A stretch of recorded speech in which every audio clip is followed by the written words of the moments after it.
Hi. Hello. Welcome to Pot Talks as part of the panel series for Bitter Orientals, Yellow Peril Unmasked. My name is Jen Sunshine here with my dear friend and longtime creative partner, David Ng. And together we are the co-artistic directors of Love Intersections, a media arts collective that produces intersectional and intergenerational film and artwork from underrepresented communities. We're also founding members of the Vancouver Artists Labor Union Cooperative, also known as Value Co-op, which is an artist-run worker cooperative whose goal is to provide flexible living wage income for artists. Before we begin, we want to acknowledge that we are gathered here today from the unceded and ancestral territories of the Musqueam, Squamish, and Tsleil-Waututh Nations. Part of our work as labor activists and queer artists on unceded territories means working in solidarity with ongoing Indigenous struggles for sovereignty, decolonization, reparations, and land back. Hapa Talks emerged during the pandemic from our collaborations with the Lim Association in Chinatown, historically a neighborhood of Chinese railroad laborers who were brought to settle Indigenous territories as part of the ongoing colonial project. So why Hot Pot Talks? As Jen mentioned, we're both part of Value Co-op, which is located in the Lim Sai Hor Khao Mak Association building, a benevolent association building in Chinatown. And when we moved into that studio, we were really intentional and thinking about about the role of artists and that have played in the neighborhood. Some of it not as good too. We're thinking about the role of artists in terms of gentrification in the neighborhood. And so over the past 2 years, we've been thinking about how we could build reciprocal relationships in the neighborhood. And so Hot Pot Talk grows out of this 2-year collaboration with the Lim Association. The past 2 years in particular have brought to the surface already existing yellow peril narratives, reemerging again during the pandemic. We've seen towns and elders targeted by racial violence and vandalism. We've seen the rise of boba liberal organizing around Stop Asian Hate, demands for hate crime legislation, which is pro-police, pro-surveillance, and harms Black and Indigenous communities. We've seen gentrification eating away at the souls of Chinatowns and other BIPOC communities, seemingly with no end in sight.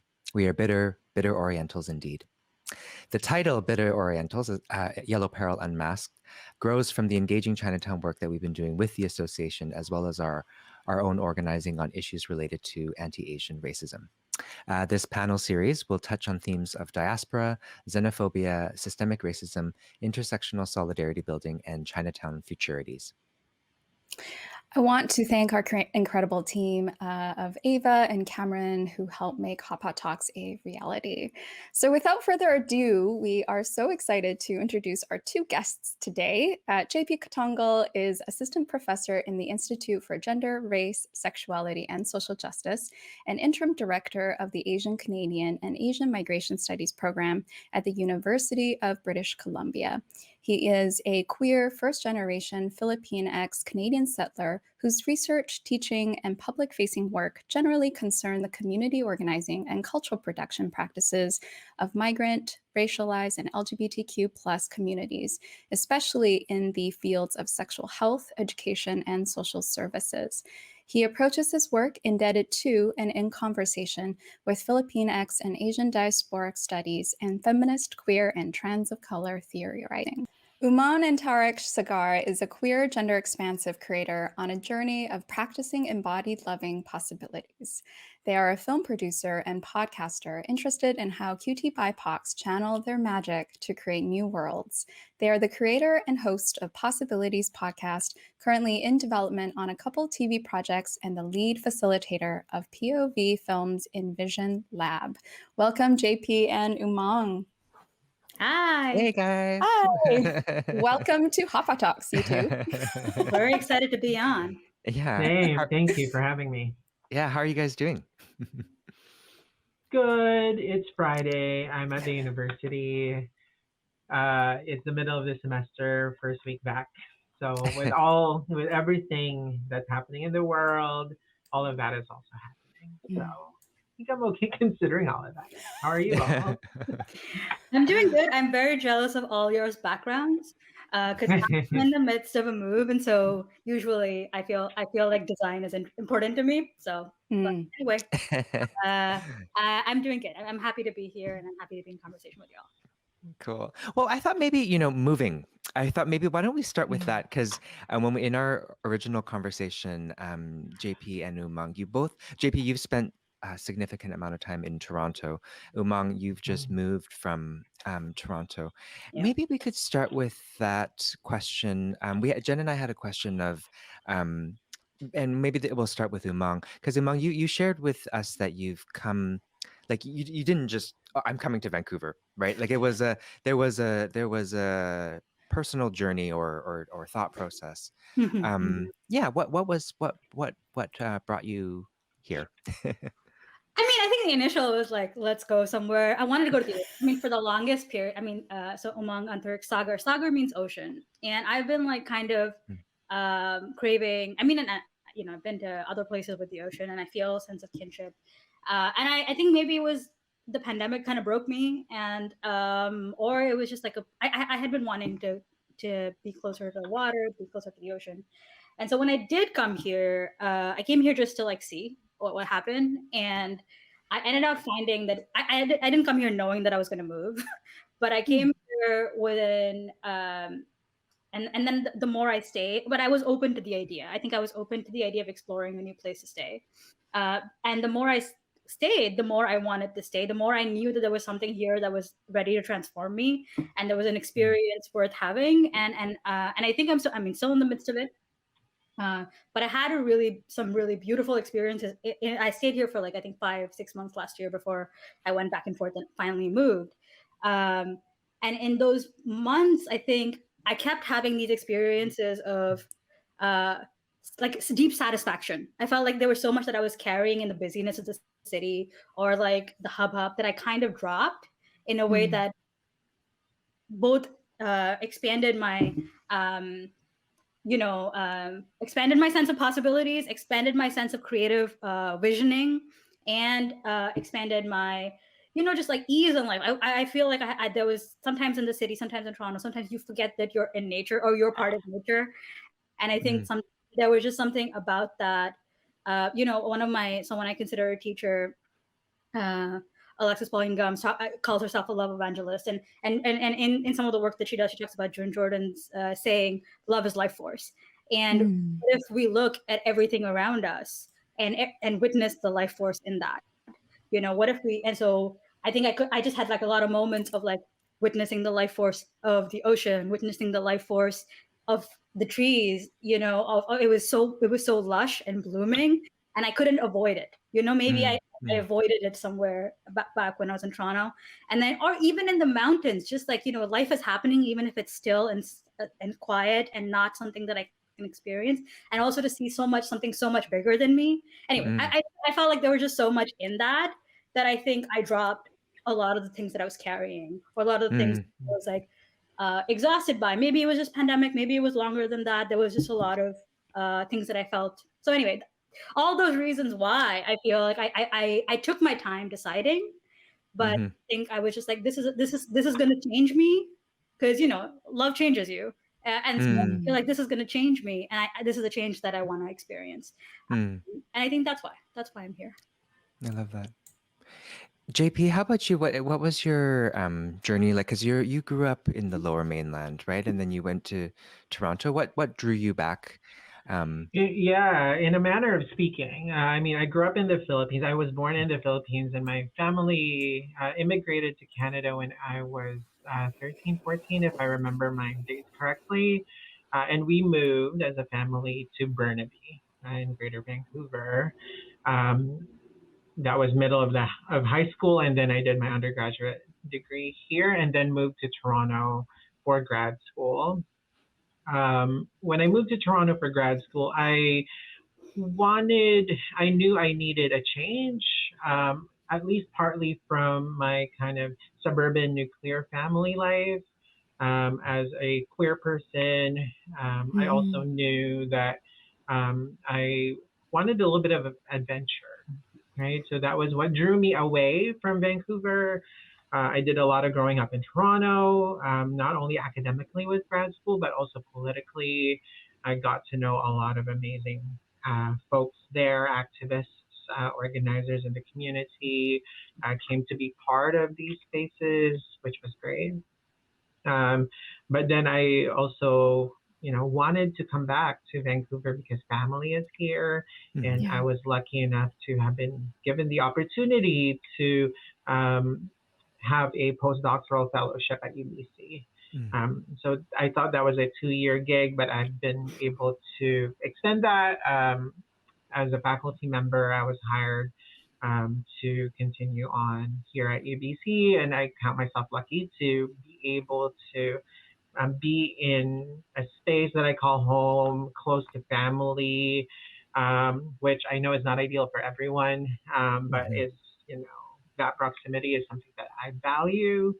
And I also want to, be very thankful and acknowledge that, it's the academic job market is not the best these days. And so to have a permanent job, Don't scare me. I'm sorry, David. I'm sorry. We're working on it. But it's, I got to steal you for the world to academia, and that is part of it. And so I'm lucky to have this permanent position in a department that I like, a little bit of an oasis in an otherwise difficult universe, institution, but also broader universe. It's not perfect, and there's a lot to be said about the challenges of being here in the body that I occupy. But I am very glad to be here in this space. Yeah, it's a little bit of home, and for a diasporic person, that is a complicated question. What home is, and this is one of them for sure. Yeah. Maybe that's a good place for us to jump into the theme of today's Hot Pot Talks, because I think when I think about people, the experience of diaspora here, and I've only lived in one other place. I lived in Cape Town for a while. That was a very, very different experience to be, of coming from Vancouver, where there's even in like Western grocery stores, for example. This was sort of the biggest culture shock for me, because I just realized that moving to Cape Town, like 99% of the vegetables that I ate are Chinese vegetables. And you go to Superstore and they have they have gailan, they have napa cabbage, they have all of those things. And so I'm curious. I'm curious about your guys' experience. I don't know. It sounds a bit general to say of diaspora, but I'm just thinking about that experience compared to Toronto, for example. What's that sort of? What are the textures of that experience? The differences? Because I even feel like I only visit Toronto, but it's a very different energy to be a Chinese person, for example. Yeah. I should spell out the theme of the Hot Pot Talks today. Like the actual titles is Inscrutable Orientals, Asian Diasporic Intimacies, and the Intersections of Cultural Identity. Just want to spell it out so we can hear it. JP, do you want to go first? Yeah, sure. I can go first. I'm really interested in the ways that Toronto and Vancouver are really quite different to me because of the different web of social relations that I am in each of these spaces.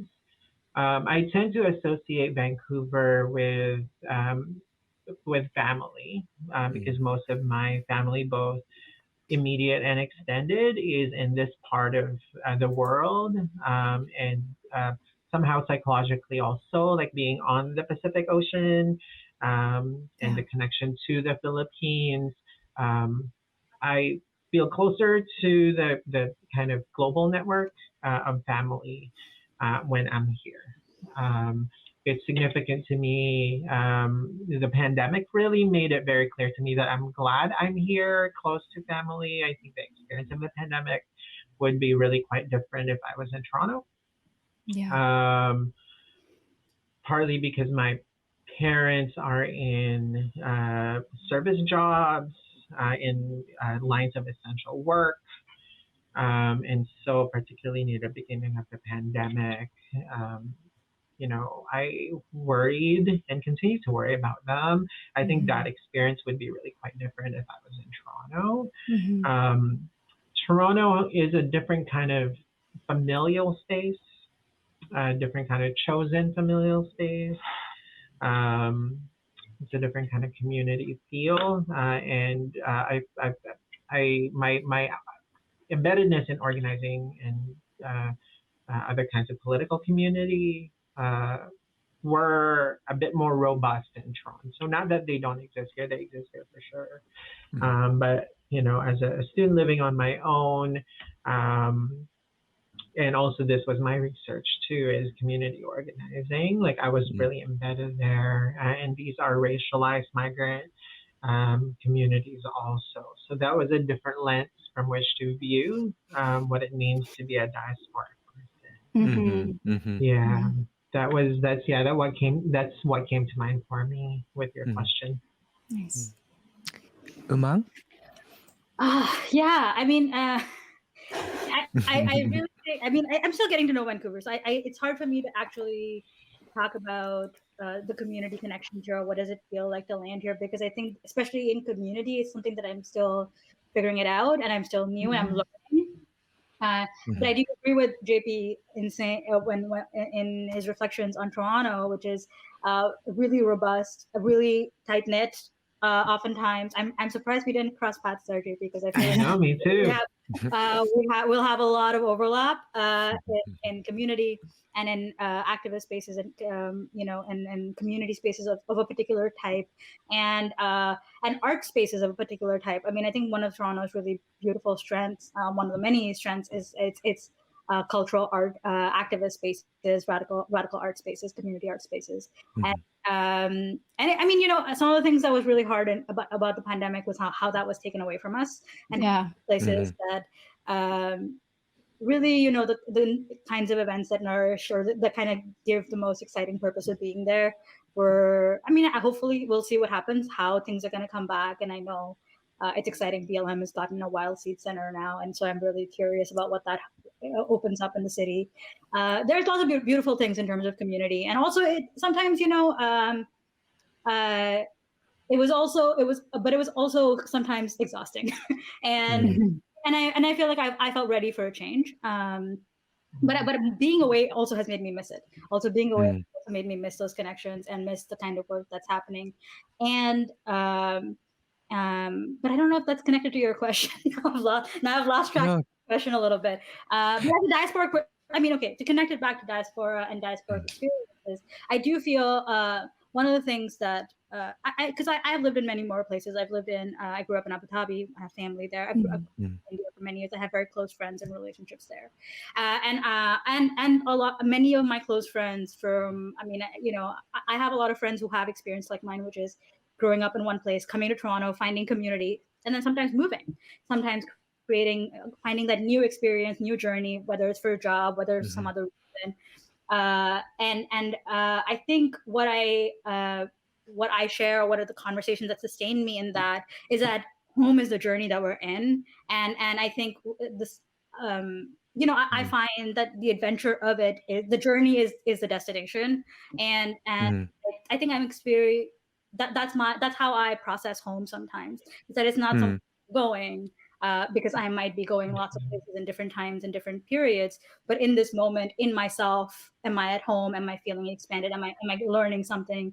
Am I feeling at peace? And the connections that I'm carrying with me in that, and that is, I think, because I think one of the other things that I think the pandemic has shifted, or like even the kind of ideas of permanence or ideas of change, things will always be a particular way. So much of that has broken down, and more than I think I always knew that change was always a thing in life. As a non-binary person, as someone who's gone through many changes and shifts in my own lifetime, I've experienced that. But I think there was something extra about the pandemic that was saying, even home, even ideas of home, because I felt like I had kind of built a permanence around home in Toronto, and I felt, okay, I can actually let this go for now, and I can experience something new, and I can be okay in it. Well, Umang, I'd be curious to hear more about your journey from outside of Canada. Like you spoke Mhm. of growing up in Abu Dhabi. I'm very curious about, because one of the themes that I'm seeing overarching is that I first of all, I love that we started this conversation with with moving and the natural connections to like migration patterns, to queers choosing to go somewhere where they can where they can find belonging, or they find belonging in the places they migrate to. And there is like this theme of water. You cited water as like one of the reasons of being called to Vancouver, and water being. I'm from the island of Taiwan as well, which is very close to the Philippines, and so this like and writing the current of that water is something that I'm seeing this kind of pattern kind of emerging. But yeah, I would love to learn more about what your experience was like growing up outside of Canada. I mean, I think it's in me. One of the things that I mean, in some of my coming of age or like re-coming of age in Toronto, because I feel like queer journey has been with me my whole life, whether I named it such or not, whether I understood, whether I had the language, whether I understood it or not. I think one of the things that I have been thinking or thought about, and even when I was in Toronto, was that I don't live in just one place. I have family in Abu Dhabi. I'm part of the community there. I have very close friends who live in India who I see every so often. Those things are not, it's not broken for me. It's not something that I have left behind and now I'm new here. And I think that's an important way for me to feel whole, because I think one of the challenges, one of the things that I living here is there are whole parts of me that maybe only some people could understand, or maybe not everyone can understand. But maybe not everyone has to, because I have places where I can hold those pieces. And so, I mean, that's how I understand it in this moment. It's like I can have the connections, the deep connections, relevant deep connections in different places in different ways. And so, growing up, in Abu Dhabi and in India, and queerness is very much illegal. In Abu Dhabi, in UAE, and India, it's I guess now legal-ish, whatever. It is better than before, but not when I was. And so, really having to there's a lot of beauty. I got to experience culture deeply. I feel like I don't feel a sense of breakage with my relationship with it. Sometimes, and maybe this is me speaking out of turn, but sometimes when I meet folks who first, second generation, there's like maybe a sense of breakage from familial connections. I don't feel that. I feel very deeply that I have experienced community, connection, culture growing up. I feel a lot of, I miss it. I miss the version of me that's there sometimes. I miss the version of me that comes out in spaces where have those pieces of me. But I also feel like I am of this place now. I have experienced this place, and I have grown and learned and made myself here.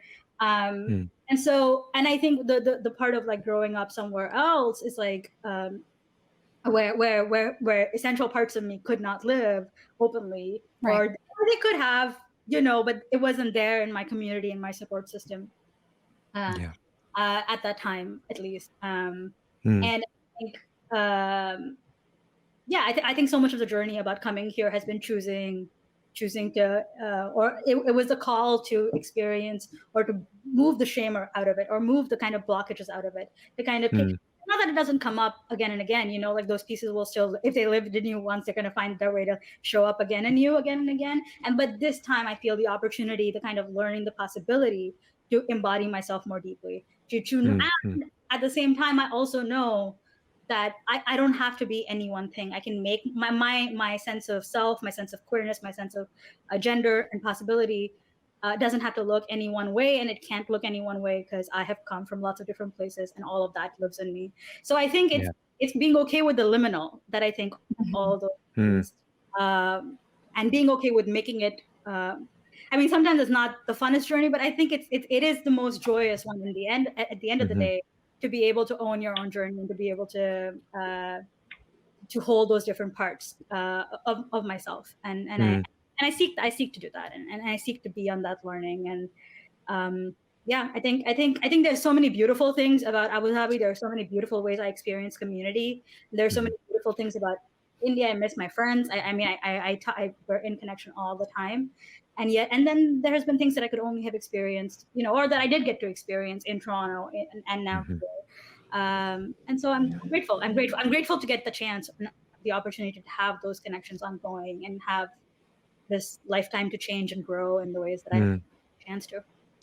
Yeah, what's coming to mind from what we're hearing from you guys is I'm thinking of like places where where in our organizing, or since Jen and I have started Love Intersections, where we've also encountered stories, diasporic queer stories that and what we've been able to, what conversations and what organizing we've been able to do. Like I'm just thinking, Jen, so many of the film festivals that we get in that we get Yeah. into, there's quite a few of them in Europe that are specifically queer minority film festivals. Yeah. And and we've had the honor and privilege of being able to travel to some of these festivals, and it was very interesting. I think quite a few times where we share the story of why we started Love Intersections, of wanting to be at the beginning increase representation of queer people of color, and then having all of these other queer people of color filmmakers starting film festivals or making films for the same reasons, right? And of course, it's the ways that takes shape in different parts of the world is quite different. But And the focus that the focus, let's say, in a post-screening Q&A with filmmakers, with us, the focus of topic is often very, very different from one city to another. So one would assume that the queer kind of the coming out story is perhaps often a very prominent one. Other countries is the focus is on non-binary and transness and that intersection with the culture there. I'm thinking specifically, David, with the experience you had in Japan when you attended the festival there. Yeah, that was a very specific. We showed our 6x6, which is a finding untold, a finding untold queer stories, and it was very interesting because we spent the entire hour and 40 minutes talking about TERFs, because that was something that they really wanted to talk about. Transgender exclusionary radical feminists. And then and then I remember, whereas like when I took that series, or not the series, but another set of films to Pakistan, and it was the entire time we spent talking about accessibility, right? And so it was really interesting, the sort of of course it's obvious how it is, art is received by audiences in different ways, but it's interesting as a filmmaker, right? You don't always, of course, make that. We didn't make that film. I don't remember how even the TERF conversation came up, but the audience receives it in the way that they're going to. JP, I kind of want to put you on the spot, because Jen and I yesterday were reading an article in the Diasporic Intimacies. Diasporic Intimacies. Yeah. Can you maybe tell us a little bit about that book and your writing in that book, and particularly like what do we mean, what in the context of what you guys were writing, rather than have Jen and I say what we think we read. We'll hear it straight from you. So Diasporic Intimacies is really a labor of love. It was edited by Robert Diaz, Marissa Largo, and Fritz Pino. And they really centered queer perspectives and bodies of knowledge in all senses of that phrase in the book. And it is at least partly a corrective to Filipinx Canadian scholarship that has not adequately dealt with questions of gender and sexuality in its framing. And I am implicated in that insofar as I have Diasporic Intimacies up there, that kind of book. Filipinos in Canada is a book that I edited almost 10 years ago now, actually almost exactly 10 years ago. And even as a queer person, two of the editors of my book are queer, at least two. But we didn't censor sexuality, perspectives that are queer in that book. And so Robert, Marissa, and Fritz rightly decided that this needs to be front and center because quite a lot of critique around Filipinx Canadian studies and questions of diaspora require that perspective. In part because there is sometimes a tendency in scholarship and activism by migrant and diasporic communities to engage in a politics of inclusion. Yeah. And some of that politics of inclusion require being in proximity to normative definitions, for example, of respectable intimacy and family. In order to belong, one must prove to normative structures, say of government or community, that one is respectable enough, right? Like to be engaged in nuclear family, that kind of thing, right? Jen? JP, I also really appreciated the definition, like spelling out that the understanding of queerness here is not an identitarian of the subjectivity of that, of being gay, lesbian, bisexual, transgender, that That's it is part of it. more than that. Yeah. It's some of that is there, but it cannot be the be all and end all of queer.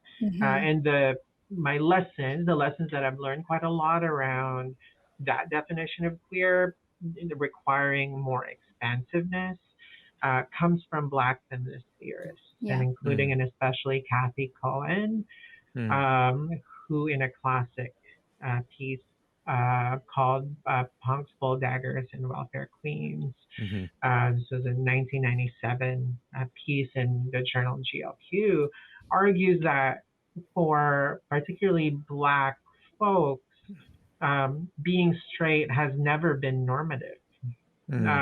We cannot possibly understand the straight Black single mother as a heteronormative subject, given how thoroughly demonized as a figure she has been in policy and media conversations. And so if we're going to think about heteronormativity, we also need to account for issues of class and race into our definitions of heteronormativity, because heteronormativity and heterosexuality are not the same. Right. So that is one that energizes the chapter that I wrote in diasporic intimacies, and apply some of the energy and insight from these theorists, Kathy Cohen particularly, to the case of Filipinx Canadian studies, where forced family separation by effect of policy, like the caregiver program that forces separation of parents from children, particularly women and mothers from children. This kind of compulsory deviance, to draw from the work of Judy Wu, right? That is a queer condition, right? That would not be captured if we only focus on gay, lesbian, bi, right? So there's a queerness there around the politics of sexuality that requires that more expansive view. It's funny. This is, Jen, you and I often talk about this because we started Love Intersections actually in our minds, like needing to center race. So we only talk about, I'm finding myself for a very long time, Jen, you and I were always just, it's race. And it was actually through doing my comprehensive exams where I really, and that whole process of, thinking about what we're doing is exactly this, what you were just describing, JP, about this thinking about queerness a little bit more expansively than just sexuality. Because Jen, when we've struggled sometimes when we've started writing grants and stuff like that, like, right, how do we write about queerness thinking about sexuality, but thinking about pushing Well, ourselves to think about. I would say, in our like approach to these grant writing, we obviously cater to the funders' own kind of language. So Yeah. it necessarily needs to be this identitarian LGBTQ plus, this Right. kind of rhetoric. But the approach that we have to crafting this grant, I would say, is very queer. So Right. those knowing, if they were to read this grant and they were to look in between the lines, they would be able to figure out this is like a very queer tactic that they're employing. I think. That's powerful. That's something I read about in that chapter, is that a queer method requires like, Yes, having to fill in the maneuvering. gaps, Yeah. maneuvering. Yeah. Right. Yeah. Exactly. But I also love that. wanted to engage, if I could, I wanted to engage. Please. I love what you said, JP, in so many different ways of like the deviance of queerness. Essentially, is that that is essential. That's very essential to queerness. Is like breaking apart the kind of normativity that we understand is, and I think in LGBTQ culture, normativity has come in, right? Like, Oh, yeah. and so the queerness part lies in the deviance, lies in the breaking. And as someone who lived in other places, I've last year or whatever, 2 years ago, I can't remember the time is anymore. What is time? My favorite question. Truly a cosmic joke. But I read this book called The Histories of Desire in India. And I really recommend it as a book. It's written by a queer author who lived in the West and then went back to India. And I think one of her reflections was how limited ideas of sexuality have become. And she writes these histories of queerness and desire and sexuality that are so expansive. And it was really freeing for me, both as someone from the same place that she writes about, and as just a queer person to know that desire and love and possibility and queerness and and values don't have to be just a limited set of things that we've decided are the right thing and the wrong thing, the normative thing. Right. Anyway, so I think there's like so much in what you were saying that really I really appreciated, JP, because I was like, yeah, that's exactly, queerness is so much more than any one of those things, and even within what we now understand as queerness, there's so much to explore beyond the normative. Which is a shame too, because then so many of us, because of how we're implicated under that normative system, we then start replicating that within our own communities, in wielding a kind of, or weaponizing our own sexualities against each other, against us. And it's what I'm speaking of is, of course, the puritanical kind of approach to how one is a good social justice, person. You know what I'm talking about. Yeah. So it's, anyway, I don't know where I'm going with this.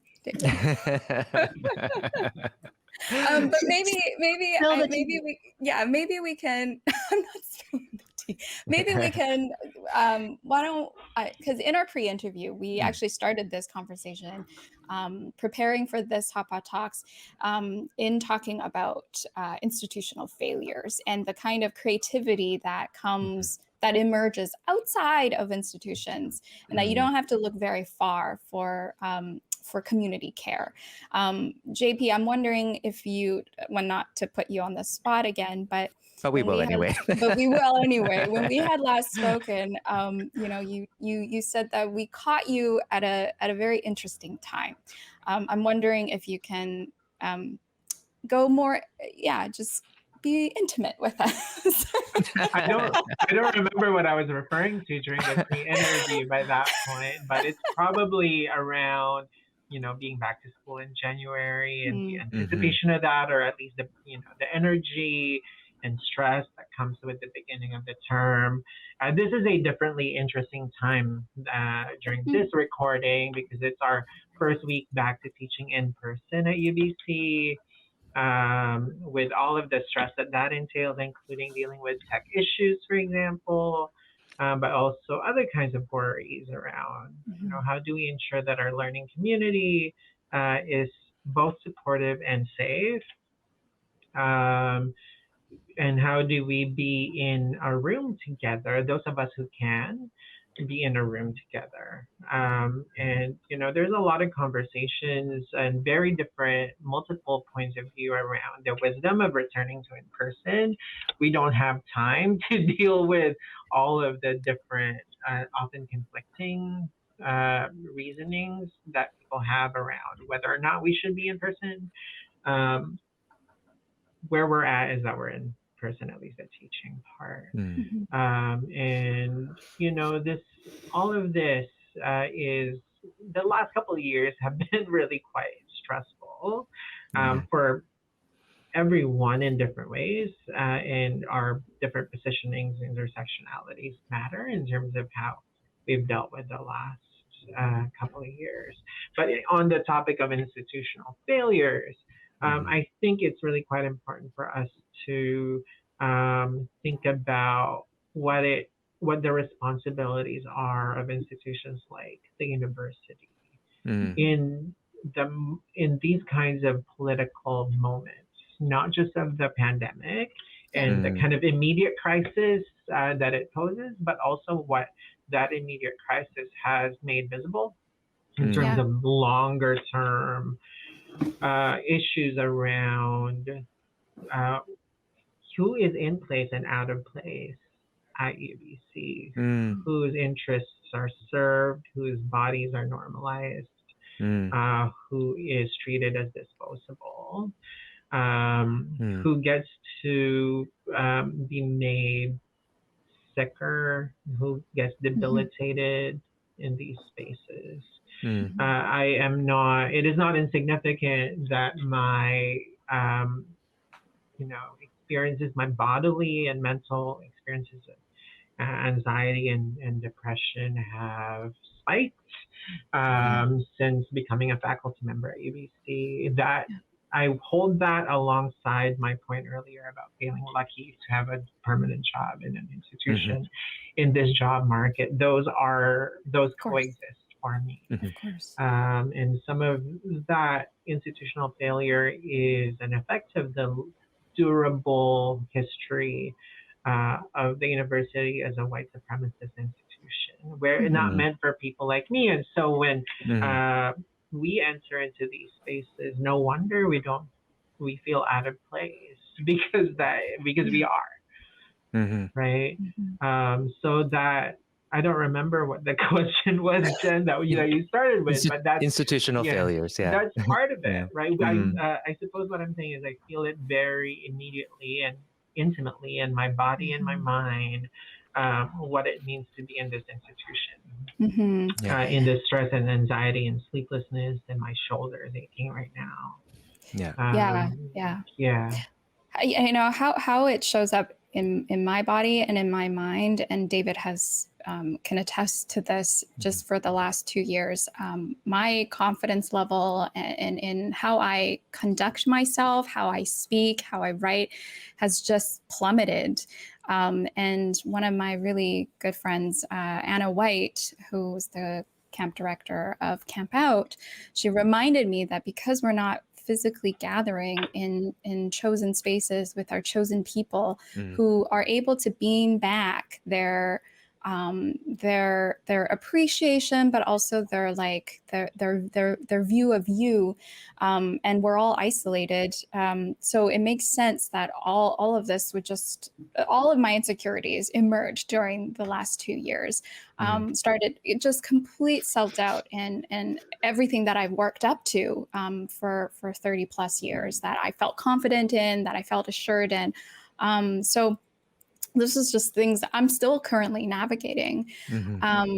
But where was I going with this? I think I was wanting to talk. Oh yes, and if I may also share, this was before the pandemic. I was in the same institution as JP, and I worked there for a few years doing communications work. And if we're talking about institutional failures, one of the strategies that I had to it wasn't necessarily in my job description, but it was something I just came up with because I was seeing how our grad students, international grad students, who are here to have these layers, these like levels where I'm navigating and dealing with. And so I would say, okay, what's up with Vancouver? First of all, I want to acknowledge your experience in Vancouver is probably strange. So let's first validate that. Then I have to validate the institutional strangeness, and then the university strangeness, the department strangeness, all of the levels that they are navigating. I learned to speak with them in a way that they then felt like they were cared after and cared for, because they didn't feel it anywhere else. And so it was just something that I was like, this is my ethical responsibility to do, even though it was not necessarily in my job description to deal with students. But in any case, now I'm getting quite fired up, because now I'm thinking about how the ways I'm specifically the university and also the art system. I'm thinking of these two institutions that we navigate a lot. And Jen, you're going to laugh because I'm going to use the word gaslighting. It's my new thing, my new when I identify it. But all of this institutional gaslighting, and it's very, very racialized in the university, and in so many layers of the university. But I'm just like, specifically, one of the things that just enrages me every year around this time is the survey around the increase in tuition. They send this massive, it's this sort of like this survey that says, do you, all of these questions to make it sound as if they're taking care of students, and no one what student is going to be like, oh yes, please increase my tuition during a global pandemic. But they send around this thing, but it makes it feel like, we care. And the wording too is like, we really want to center the needs of students or something like that, and all of this stuff around, care. And one more example is after the racial profiling incident last year. There's another survey around which one? Right. Yeah, exactly. And then they increase campus security on campus, like literally. And so, and I can give you the examples in the art world too, where, the check boxes of like, we really want the representation in the arts. They're even using the word decolonization now, right? And yet the same time and time again, we're told that our practice, our social practice as social practice artists and as racialized artists, like it's not held in the same regard as, as we know other white artists. So yeah, it's a very there's lots of frustration for me there. Sounds like it. I mean, I love what you said, Jen, about like finding ways to navigate a system that align with your values, because otherwise you just have to live by the values of the university, but you have your own set of values to be like, okay, this is how I'm going to make it through this, is by finding the thing that makes it sustainable for me. And I think that's that I think has been an important journey for me in my exploration of how I'm going to create, is like, what actually do I want to do? What is the world I want to create? How can I experiment with it? And who are the aligned people I can experiment that creation with? Because, and I think because ultimately institutions are collective action, and get sustained by a variety, because of institutional backing and the sustained action to sustain them. And we, as being the change agents that we all are, we can shift how even the institutions work, or make our own institutions that we want to represent in the world. And so I think it's really beautiful what you were sharing, how you were navigating a system that doesn't have that care centered. I'm curious, can you tell us about your podcast? And I was just going to ask that. In creating it, what I would be assuming is creating this platform so that you can have these types of conversations. And tell us about some of the guests that you've had on. Do you have difficult conversations? And also the title too, because I that word possibilities. I'm curious about that. I think maybe I'll take a step back and say, I did go to undergrad, and I did not have a really exciting experience there, and then go to film school. But I think a lot of my education, because I feel very committed to being a student of some type, but it has been outside of institutions, and so and it has been with teachers that I found deeply aligned, or that were impacting me in a way that was creating openings for me and creating possibilities for me. So the title actually came. So I I'd had like some expensive experiences and some immersions in the States. I'd stayed in LA for a few months, and I'd really, there was something in there that was emerging for me. And I'd come back, and I knew I wanted to have this conversation with our first guest, Adrienne Marie Brown, who I'd met a few months before that. And I think even in the first conversation, I wasn't entirely sure what the podcast was going to be about, but we recorded it, and I interviewed her, and it was great. It was a really great, fun episode. I mean, she's amazing, and I think in the process of being in conversation, I realized what the podcast was going to be, and so and the name possibilities. I mean, I'm a super woo person, so it came when I was like going on a walk, and I just like heard it. I heard that's the podcast. It's called Possibilities Podcast, and it's called Possibilities Podcast because it's making you feel the experience of talking about this generative line of conversation with queer and trans BIPOC people who are creating worlds, shaping worlds, and making, looking beyond what we all think is possible, shifting our culture. Even if it's like, I think one of the things that Adrienne writes about in her book is like, have your community mile deep and inch wide. You don't have to go super wide. Sometimes you have to go really deep in your connections and in your communities to kind of create that shift and create that kind of deep bond that can actually deep trust that can make you move to bigger pieces and bigger spaces and to make you do things that are world changing, even if it just if your world is like 5 people, it can change the world for 5 people. That can radiate, that can have a lot of impact. And isn't there some go ahead, sorry. I was just saying something random about, isn't there some kind of psychology thing where you're made up of the like 5 to 7 people closest to you, or don't mind. I guess so. I mean, I don't know if I'm talking about that, but I think I think for it's more that I think for me it was more that ability to have like these deep conversations with people with a specific lens, which was for me how to create the world that I want to live in. Because sometimes that was a point of tension for me, feeling at discomfort. And then, as many of us may feel this, as you're expressing, JP, with the institution, this discomfort of like, yeah, I got safety in here, yeah, I got comfort in here in some ways, and yet it's not giving me what I want. It's not giving me. It is still giving me. It's exhausting me. And I think I felt that in lots of places. I was in film school just before that. I was like, this is supposed to be what I'm supposed to do so that I can do the thing that I want to do. And I do not like this at all. And it did not actually empower me to make the stories that I wanted to make because it hindered me. And I think, I mean, it looks good on a resume when you apply for something, but I remember it as a really challenging experience in my life. Yeah, it's something that resonated during our pre-interview. I think it was you that said when we were talking about the shared institutional failures, I think Umang had said, we always create outside of institutional spaces, loving outside of institutions, loving beyond it, in spite of it. That's what queerness is. I don't know. That's what queerness is. I mean, I think, well,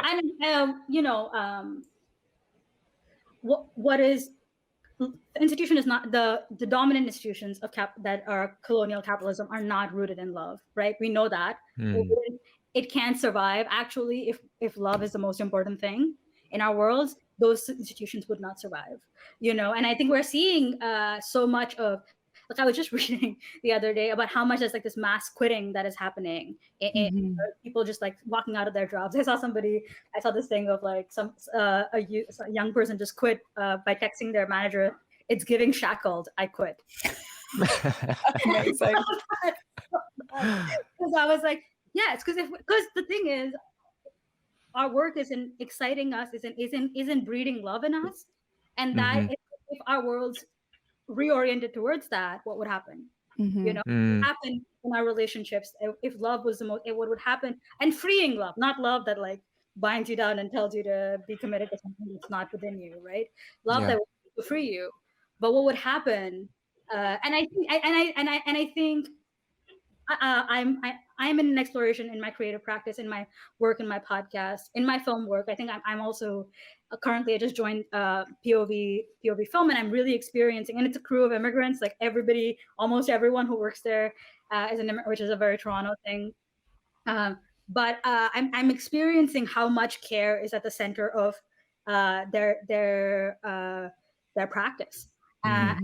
Care is at the center. So they are also like not a big institution, but they are also creating community and space in our nonprofit. But I can see how different it is from any other nonprofit that I've ever worked at, really, or I've been involved with, where the process and community centeredness is really strong. And the thing is, it's possible. It's not impossible to do it, and you see people drawing it every day and experimenting with it every day. But it has to be beyond caring about what the institution thinks of us, right? It has to be centered on what does love require of us. Yeah, I saw a funny tweet the other day, and in regards to the mass exodus of workspaces, is the tweet was, I think I have like 5 years of capitalism left. Like, that's it. I can only handle like 5 more years. Well, Jen, you and I had that kind of reckoning as well. I mean, I love the work that we've been able to do over the past 7 years, but we also had a moment of, what is our practice in terms of thinking about queer diasporic intimacies, our own journey as artists? What are we wanting to explore? Because a lot of the, and instead of chasing grants and deliverables so that we can patch together somewhat of a practice, we had this moment of like, I'm absolutely exhausted juggling all of these deliverables. What are we actually wanting to do as artists? And we actually went away. We went away to the exotic city of Victoria for a few days, just to really spend time together, just to really think through those things. So anyway, that really resonated with me. I'm curious what, we all have, there's clearly like overlapping interests in terms of what work we're doing. That's why we put the 4 of us together. I'm curious what you guys are working on next, loosely connected to this topic we've been discussing. Writing, creative. Yeah, go ahead. Well, one of the projects I'm working on, a TV project, is by Monica Garrido, who's a Mexican Toronto-based now comedian, and the project's called The Cunning Linguist, and it's about her journey as her second coming. Sorry, what is it called? It's called The Cunning Linguist. Love it. Amazing. Oh my God, it's hilarious, and it's really good. And so we're in development for a half-hour comedy series with her project, which is exciting because we got some good funding for that. I mean, as a starting point. And so that's one of the exciting projects. And I'm working with POB to do their film work. We're working on another season of Possibilities podcast, which I'm very excited about. And I have a couple other projects that I'm going to tease later. But it's been really exciting I think the reorientation for me in the last few years was like, find what you really want to do, find the people you really want to do it with, and find a way to do it. And that has been what I'm practicing these days. Thanks, Umang. For me, there are a couple of things. I am in a really odd position, having just spent the last hour kind of talking about institutional failures, to now say that I am interim director of the Asian Canadian and Asian Migration Studies program at UBC. And that's not necessarily going against what I just said, insofar as there are spaces of possibility that are possible within institutions. I think the kind of history of kind of critical ethnic studies, critical race theory, queer studies attests to that. Of course, it's not imperfect, and there are often limitations to what can be done. I mean, I'm the first to admit that. But in that work, as interim director of the Asian Canadian and Asian Migration Studies program, I've had the distinct pleasure of having a kind of a courtside seat listen to me with my sports metaphor. I love it. To witness the amazing work being done by students of color to support each other, to uplift knowledges that are marginalized in institutions, to make connections, strong, ethical, responsible connections to community, to diversify is not even the right word, to insist that non-Western methods and knowledges and ways of knowing are not only valid but are crucial to the world. And in this role, if there's anything, I'm only in this role till the end of May. If by the end of May, I have been able to support even some of these efforts, then I will be very happy and I can say that I've succeeded in this role. So that continues. That is the exciting part of that role. There are other non-exciting parts of that role because it means that I need to, maneuver within the institution in this administrative role. But that is also that stuff that I have to do to be able to do the other more exciting work. Yeah. The acquiring funding, doing paperwork, the non-exciting, sometimes soul-crushing kind of work is in the service of being able to do these other things that are actually, to me, really quite meaningful. And so I'm happy. Well, I'm not happy to do it, but I know I gotta do it because it makes a difference to be able to do the other stuff. And having you there is so important because I think for people I know for me, having people within the institution when you're talking to somebody, even if I don't want to sit inside of it, it changes everything. To be able to have a conversation with someone who's in there doing the work, doing the hard thing of it, that maybe I don't want to do, it means everything. It makes, if I wish I was in a program with you, maybe my educational experience of university would have been different of someone like with someone like you. And I think I really want to say it takes a lot. I mean, it may not be something that is in necessarily my path, but I really, really, really appreciate the work that you must be doing to kind of navigate it for everyone. I appreciate that. And, I just want to say also that, part of the work of being in institutions is actually making sure that there are spaces that are not visible to the institution within the institution to be able to do the work. I think, Jen, this is partly what I was hearing you say earlier when you say you were doing work outside of your job description to be able to support students. Many of us do that work behind closed doors, in the kind of whisper spaces, away from the prying eyes and ears of administrators, to strategize on how to exist and survive, and even sometimes to thrive. And I'm thinking here of the work of Fred Moulton and Stefano Harney around maroon spaces within the university, being in but not of the university, and what kinds of possible spaces kind of out, both within but also outside the university can exist. And I see that both in my role as administrator but also as someone who kind of occupies this liminal space of being in, sometimes of, but not always of. Yeah. You can't have a conversation with four queers without the word liminal. Several times. JP, thank you for that reminder, though, because I'm just thinking, when I was listening to all of you speak about the institutional failures, I'm thinking about the joys that I've had of going to school, and largely, of course, working with my supervisor JP. but wow. But the two panel series that we've organized, the one last year, Struggles in Places, that it really sprung up because there was 4 of my colleagues that we really felt so disconnected at the beginning of the pandemic and really wanted to spend time just staying connected. And so it started off as a reading group around social justice that and pandemic, and then it evolved into a panel series.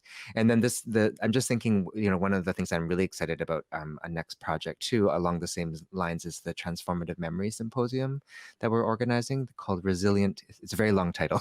Resilient Cartographies: Everyday Strategies of Social Justice that have reemerged during pandemic times. And it's just been such an amazing, we're basically putting together panels of artists, community activists, and also interrogating like art and gestures of care and community organizing. What gets to be called art? What gets to be called knowledge production? And deliberately putting together panels that sort of subvert the sort of more rigid categories of how we think about those things. And I think I'm just relating it to Hot Pot Talks too. I mean, this is sort of this is what when we think about each season and what guests we're bringing on board, it's the similar sort of we try to anyways knitting together these different people where we want to have these types of conversations, and get riled up about institutions. And we all have our role to play, right? Like in the future, in the movement, or in the world we want to create, and wherever that is. Sometimes it's within the institution, sometimes it's outside of it. So we all have and it's all part of the magical journey that we're gonna unfold in the new world in. So Thanks. Well, I think we're running close to our time. We are. Time flies. We can't leave though without asking the question we ask all of our guests, and that is, what is your favorite hot pot ingredient or experience? I think my favorite hot pot. I mean, I'm split. I really like a good mushroom. Yes. An oyster mushroom, or shiitake mushroom. Like I'm pretty pro mushroom. And also a fried tofu. I'm a vegetarian, so it has on that realm. But those are my favorites. Do you have a favorite mushroom? Because I have a favorite hot pot mushroom. It would be enoki for me. He's good. Okay, no, it is maybe the shiitake for me. Nice. Mine's not the big king mushrooms, but like the little king mushrooms. Those are good. The baby king? The baby king mushrooms. Sounds very gay. Yes. JP, how about you? It's tough to pick because one of the beautiful things about hot pot is there's so many things in it. That feels like a pageant answer to that question. I think bean curd sheets are underappreciated. Yes, you're right. And I You're love right. them. There is something about the texture. It's not that long ago that I, learned how they're made, and that is also like a really fascinating process. Oh, How are they made? Yeah. I should know this, but So I think if I watch the right video, there's a like thing that solidifies when you have soy milk like on top. yeah. The sheet that kind of forms, and so it's that like you keep harvesting the sheet that forms on top of cool.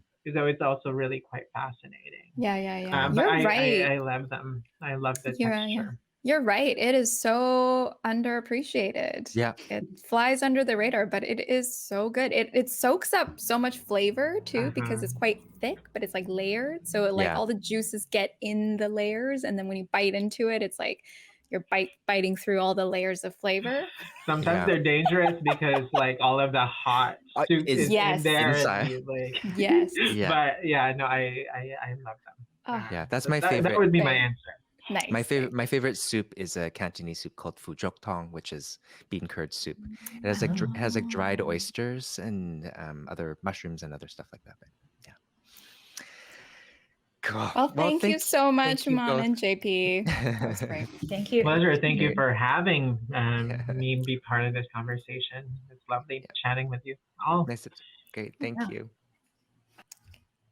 Thanks everyone for tuning in. Great. Thanks. Bye. See you later. Bye.